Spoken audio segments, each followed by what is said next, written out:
Oke, Assalamualaikum warahmatullahi wabarakatuh. Perkenalkan, nama saya Yuda Pratama dengan NIM 2201010051. Oke, pada video kali ini saya akan menjelaskan dasar-dasar dari MATLAB.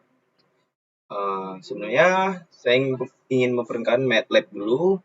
MATLAB atau Matrix Laboratory adalah bahasa pemrograman tingkat tinggi yang didedikasikan untuk komputasi numerik, pemrograman, dan visualisasi. Fungsi utama MATLAB adalah untuk melakukan analisis data, mengembangkan algoritma, dan membuat model dan aplikasi. MATLAB mengungguli plot pencar atau bahasa pemrograman tradisional. Variabel elemen standar MATLAB menggunakan konsep array yang tidak memerlukan proses deklarasi. MATLAB juga dapat berintegrasi dengan bahasa dan aplikasi pemrograman lain seperti bahasa C, Java, Net Framework, dan Microsoft Excel.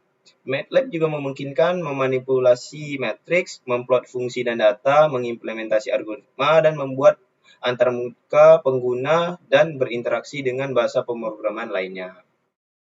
Oke, lanjut ke pengenalan MATLAB. Jadi pada saat kali kita membuka MATLAB akan tampil seperti berikut ini, seperti gambar berikut ini. Lanjut, ada 3 bagian utama yang perlu diperhatikan dalam pemrograman dengan menggunakan aplikasi MATLAB, yaitu command window, workspace, dan editor. Oke, yang pertama kita akan bahas itu command window. Command window ini merupakan bagian untuk memasukkan perintah-perintah pemrograman dalam MATLAB, baik membuat atau menyimpan suatu variabel hingga menjalankan fungsi-fungsi pemrograman lainnya. Ini dia gambar dari command window. Lanjut ke workspace. Workspace merupakan bagian di mana nilai dan variabel yang telah diprogram pada command window maupun editor disimpan sehingga variabel yang menyimpan suatu nilai akan tersimpan dan dapat dilihat pada workspace. Lanjut ke editor. Editor merupakan bagian script untuk melakukan pemrograman yang mana pemrograman yang akan dieksekusi akan dibuat secara runtutan dalam satu file script. File script dalam MATLAB merupakan file dengan format M-file.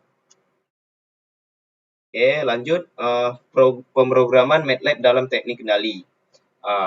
Ada banyak perintah-perintah dan fungsi program yang bisa digunakan dalam program MATLAB, baik untuk operasi matematis, matriks, hingga melakukan plotting.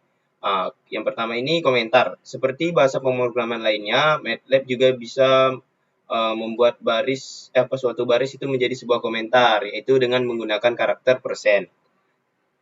Lanjut ke tanda titik koma. Tanda titik koma dalam bahasa MATLAB memiliki fungsi untuk tetap menjalankan baris program yang dibuat, namun outputnya tidak ditampilkan pada command window dan hanya menyimpan nilai ke dalam workspace saja. Lanjut, operator matematika dan matriks. Dalam MATLAB, penulisan suatu variabel yang menyimpan nilai bisa dibuat dengan mudah. Misalnya variabel underscore A sama dengan berisi nilai underscore A. Penulisan suatu matriks dalam bahasa MATLAB juga mudah dilakukan, yaitu dengan melakukan penulisan variabel A sama dengan array baris 1 underscore kolom 1 baris 1 underscore kolom 2 titik koma baris 2 underscore kolom 1 baris 2 underscore kolom 2. Pemisah antara baris dalam matriks pada bahasa MATLAB menggunakan tanda titik koma. Berikut ini adalah contoh penulisan variabel matematis dan matriks dalam bahasa pemrograman MATLAB. Ya. Di sini operator aritmatika dan fungsi matriks yang umumnya digunakan pada MATLAB. Di sini ada kawan-kawan bisa lihat sendiri di sini. Oke, lanjut ke fungsi ahli dalam MATLAB. Dalam teori sistem kendali terdapat suatu fungsi yang disebut fungsi ahli atau transfer function yang sering digunakan untuk menggambarkan suatu hubungan input atau input-output dari suatu komponen atau sistem yang dapat digambarkan dengan persamaan linear waktu interval dan diferensi dari waktu ke waktu. Persamaan linear waktu interval dan diferensial dari waktu ke waktu didefinisikan sebagai rasio atau perbandingan transformasi Laplace dari output terhadap transformasi lens dari input dengan mengasumsi bahwa semua kondisi awal adalah di bawah 0. Berikut secara umum dan fungsi suatu sistem ditulis dengan sebagai berikut. Ini ada transfer function sama dengan G dalam kurung S, baru L output dibagi dengan L input. Oke, lanjut ke pemrograman MATLAB pada command window. Untuk melakukan pemrograman MATLAB yang paling mudah dieksekusi perintah-perintah pemrograman ialah pada command window.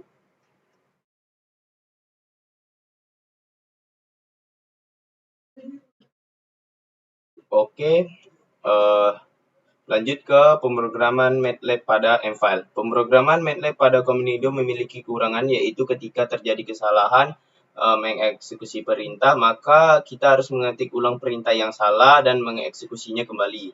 Hal ini tentu memakan waktu lebih lama, oleh karena itu pemrograman MATLAB akan lebih efektif dilakukan pada M-File. Oke, mungkin sekian saja video penjelasan yang dapat saya sampaikan. Saya tutup dengan wabillahi taufik wal hidayah. Wassalamualaikum warahmatullahi wabarakatuh.